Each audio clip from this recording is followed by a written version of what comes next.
waxaa idin kala hadlaya bartamaha magaalada Beledweyne ee xarunta gobolka Hiiraan in ka badan 200 oo dad ah ayaa iskugu soo baxay markaasi banna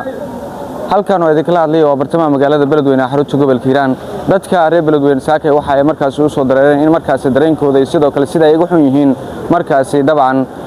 aqoonsiga Soomaaliland iyo Israa'iil ay ku aqoonsan dawlad madax banaan waxaa idin kala hadlaya bartamaha magaalada Beledweyne dadka intooda ugu badan ayaa markaasi dabcan u soo dareeray barnaamij iyagoo isla markaana ku muujinaya dareenkooda iyo sidoo kale sida ay kaga xun yihiin aqoonsiga Israa'iil ay ku aqoonsatay maamulka Soomaaliland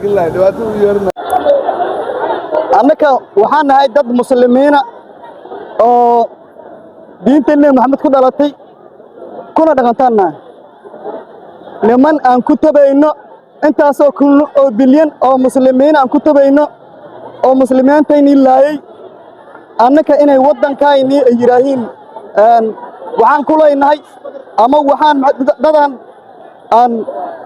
ihtiraaf aan siinayna inay yiraahiin annaka wax weydiisano waa ka dhannahay umana baahnin annagu waxaan nahay dawlad awood sarreeyda lahaanahay dawlad awood leh ayaa annagu nahay mana u baahnin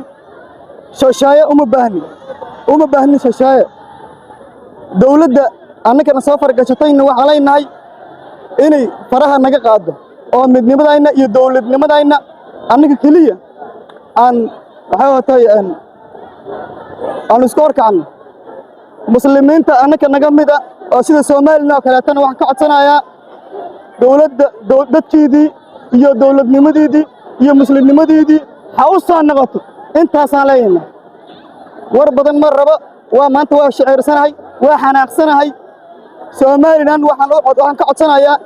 inay iska dhaafto dawladaha shashaaye ee waddanka ku soo dhisayso wassalaamu calaykum Hiiraan waxaan ahay Libaas Subana Daawud TV-ga